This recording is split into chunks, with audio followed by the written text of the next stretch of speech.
Happy morning to all. So இன்னைக்கு Monday. So இன்னைக்கு என்ன லஞ்ச் பாக்ஸ் என்னன்னு பார்த்துடலாமா? இன்னைக்கு வந்து க்ரீமியான தயிர் சாதம். ஸோ தயிர் சாதம், பொட்டேட்டோ ஃப்ரை, இது வந்து கருப்பட்டியில் வாங்கின குலோப் ஜாமுன், ஆலடிப்பட்டியான்னு சொல்லுவோம் இல்லையா, கருப்பட்டி, அங்கே வாங்கின குலோப் ஜாமுன். ஸோ அது வச்சுருக்கேன் பவிஷ்காவுக்கு. சஞ்சித்துக்கு வந்து பாஸ்தாலேயே ஸ்வீட் மாதிரி செஞ்சுருக்கேன், பாஸ்தா பாயாசம். ஸோ அது அவன் கேட்டிருந்தான், அதனால் அவனுக்கு இன்னும் செஞ்சுருக்கேன். ஸோ இன்னைக்கு மண்டே. ஸோ சிம்பிளாக தயிர் சாதம், உருளைக்கிழங்கு. ஸ்நாக்ஸ்க்கு வந்து 2 பக்கமே ஸ்வீட் ஐட்டம்ஸ் தான் வச்சுருக்கேன். ஸோ பசங்க கிளம்பிட்டுருக்காங்க. இன்றைக்கி மண்டே நாங்கள் தான் போகணும், இன்றைக்கி சாய்டாடி இல்லை. ஸோ நானும் சஞ்சித்து தான் போகிற மாதிரி இருக்கும். சரி, பசங்க கிளம்பிட்டுருக்காங்க, பார்க்கலாமா? இதுலேருந்து கிளம்பியாச்சு. பேக் செம்ம வெயிட்டுங்க, பாவம் எப்படி தான் தூக்குறான்னு தெரில சஞ்சித். அப்புறம் நாங்கள் அங்கே போகிறதுக்குள்ள கரெக்டாக பஸ் வந்துடுச்சு. நாங்கள் போய் நிற்கிறதுக்கும் பஸ் வரத்துக்கும் சரியாக இருந்துச்சு. பாவம் குழந்தை ஓடி போய் தான் ஏறினா, அந்த பேக் தூக்கிட்டு ஓடே முடியல, போயிட்டான். சரின்ட்டு அப்புறம் பஸ் வந்துடுச்சாங்க, அவன் கிளம்பிட்டான். அவன் கிளம்புறதுக்கப்புறம் நான் வீட்டுக்கு வந்தேன். பவிஷ்கார் ரெடி பண்ணோம் இல்லையா, பவிஷ்கார் ரெடி ஆகிட்டு இருந்தா.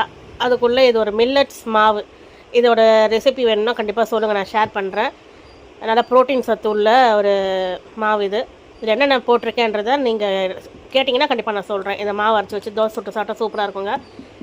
இதுதான் நான் மார்னிங் பிரேக்ஃபாஸ்ட் எடுத்துக்கிறேன். டயட் ப்ரோட்டீன் இருக்கிறதுனால எனக்கு நிறைய பேர் தெரிஞ்சிருக்கும், நடுவில் உடம்பு சரியாகணும் இல்லையா. ஸோ ப்ரோட்டீன் லாஸ் ஆகிட்டு இருக்குது, அதுக்காக தான் இதெல்லாம். பவிஷ்காவும் கிளம்பிட்டா. இன்றைக்கி ஒயிட் அண்ட் ஒயிட் பவிஷ்காவுக்கு நல்லா எண்ணெயில் வச்சு தலையெல்லாம் வாரி லஞ்ச் பேக்லாம் ரெடி பண்ணி வச்சுட்டு கிளம்பியாச்சு. வேன் வந்ததுக்கப்புறம் அவங்களும் ஏறிட்டு வா, என்ன லஞ்சுன்னு கேட்டுட்ருக்கா, அதான் சொல்லிட்டுருக்கா. ஓகே, பவிஷ்கா கிளம்புறதுக்காக அவளுக்கும் பஸ் வந்துடும். அவள் கிளம்புறதுக்கப்புறம் நிறைய வேலை இருக்குது. நான் அதுக்கப்புறம் என்ன பிரேக்ஃபாஸ்ட் சாப்பிட்றதையும் டெய்லி உங்களுக்கு ஆட் பண்ணுறேன்.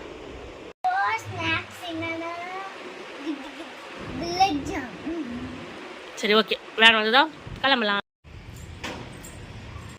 சஞ்சித்துக்குமே இதேமாதிரி வேன் வாசல் வந்துச்சுன்னா ரொம்ப ஈஸியாக இருக்குங்க. குழந்தை ரொம்ப ஈஸியாக ஏறிடுவான். அது ஒண்டி தான் கஷ்டமாக இருக்குது. ஓகே, பவிஷ்கா கிளம்பியாச்சு. பாய்டி பவிஷ்கா.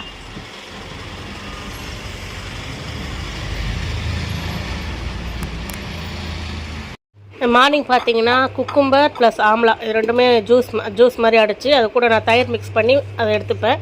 அதுக்கப்புறம் மார்னிங் பார்த்தீங்கன்னா ஆனியன் நிறைய போட்டு ஆம்லேட் மாதிரி அது பிரேக்ஃபாஸ்ட்டுக்கு எடுத்துப்பேன். மத்தியானத்துக்கு ஏதாச்சும் 2 பொரியல் அந்த மாதிரி எடுத்துப்பேன். ஓகேங்க, நாளைக்கு ஒரு vlogல பார்க்கலாம். டாட்டா, பாய்.